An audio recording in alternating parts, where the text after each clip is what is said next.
nhìn在夢弄古係，包點你攞直冇人在夢咪佢照顧，胡囉嗦動多照顧，你錯細的古加多，要能加多要能過，你創建的古老老，所有後嚟咪古。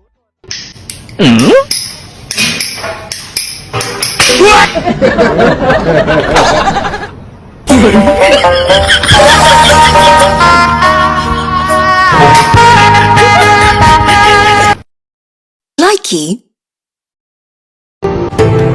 Người ta giàu á, người ta lo cho em ngày ba bữa, còn anh nghèo chỉ biết uống sữa quen thôi. Con phố đã lên đàn phải xuống phố để dây ngón chứ không cây đầu bởi hợp số.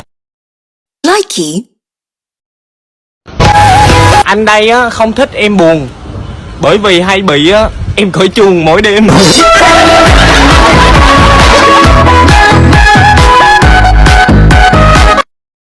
Likey. Alo anh ơi. Nói đi. Yêu em không? Dạ có. Thế thương em không? Dạ thương. Vậy có chịu nghe lời em không? Có luôn. Vậy cưới nhá. Ừ cưới. Ủa tại sao? Thì yêu thì cưới. Likey. Nhà bạn giàu mà ăn cơm với thịt, còn nhà tôi nghèo tôi ăn thịt từ cơm. Còn tôi biết gần để cúng cho Di là cảm ơn. Likey.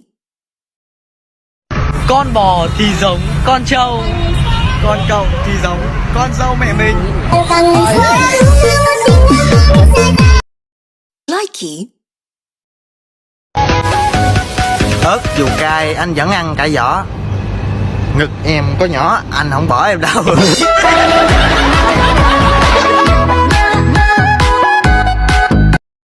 Likey.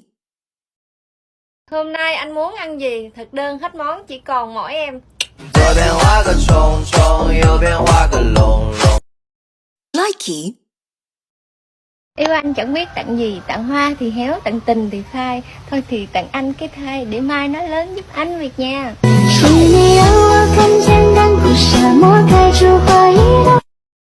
Likey. Anh biết tại sao người ta chỉ gọi là thứ hai không? Bởi vì anh là thứ nhất.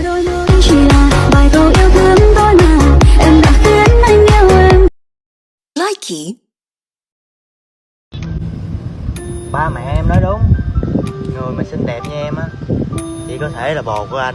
Và tôi thầm thương cô út đang chờ đò bên sông, dáng dấp của cô tuyệt vời, ba dòng thì cong cong. Likey. Yêu em á dẫn đi ăn kem, chủ yếu là để mời lem đó mà. Likey. Chanh dù chua anh vẫn ăn trái nữa, em mày có chữa cho anh làm thêm đứa nữa được không?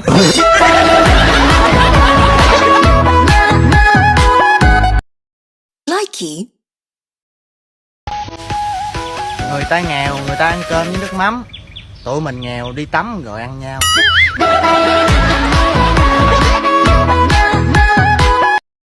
Likey. Ủa mày chưa ngủ hả? Đợi người yêu tao ngủ rồi tao mới ngủ. Mày mà cũng có người yêu nữa hả? Vậy thôi tao ngủ trước nha. Ok tao ngủ đây. À được. Likey. Ê sao rồi? Bình thường. Đỡ không? Thằng này chưa sợ em. Lắm nè. Không sao. Thôi đi nè. Đằng sau nước mắt, người vì anh có nhiều. Likey. Lý do em thấy nặng đầu. Trên đầu là tóc, trong đầu là anh. Likey.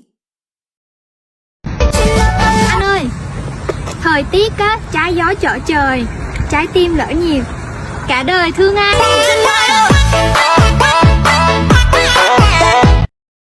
Likey. Hình tròn, tam giác, hình vuông, hình như em đã trót yêu anh rồi.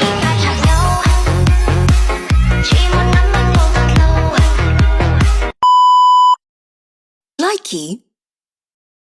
xưa bé nói yêu anh chê bé nhỏ, bé không biết gì. Bây giờ bé đã dậy thì, anh khen bé đẹp, bé chê anh già. Trong tay anh chỉ cần có đó. Likey. Cơm không bảo quản cơm hiu, em không bảo quản, họ yêu anh giờ.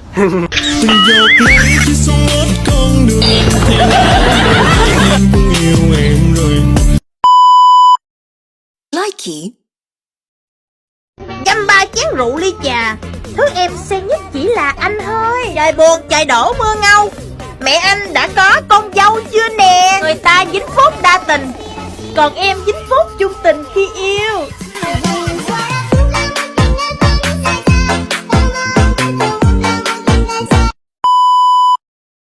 Likey.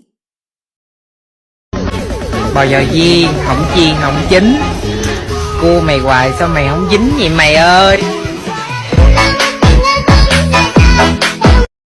Likey. Em à, em kêu yêu anh rồi á, cái gì em cũng hứa. Vậy mà sao anh kêu em để có 5 đứa thì em lại không cho? Ai út mà. Trời này vui anh nghe, trời lạ lắm anh nghe. Likey. Em nghĩ chúng mình á đã đến lúc đi hai ngả, bởi vì hai là nhì, nhì ngã, ngã nhỉ.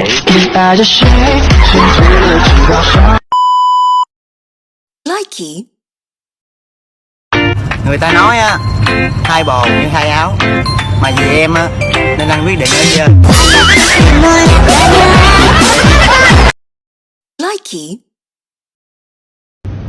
Từ lúc anh quen em tới giờ á, anh chưa bao giờ chửi em một tiếng. Anh chửi 5 phút là anh mệt rồi. Trời này vui anh nghe. Likey. Em ơi. Dạ. Anh có chuyện này muốn hỏi em nè. Anh hỏi đi. Tại sao mỗi lần anh nổi điên với em á, cái em kiềm chế được sự tức giận của mình hay vậy? Em đi chào toilet. Ủa em chào toilet mắc mới gì em hết giận? Em chào bằng chải đánh răng của anh á. Ai út mà. Trời đã tắt đằng sau nước mắt, người vì anh có yêu duyên chỉ tội. Likey. Em ơi đừng lấy hở bào, nửa đêm nó đẩy cái nào cũng sâu.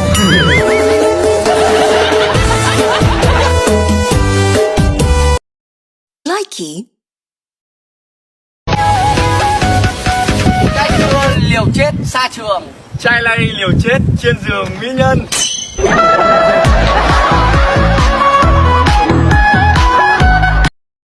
Likey. Anh sừng ai thì câm, sao mà cảm sừng tao là tao đập chết cha với luôn nghe chưa?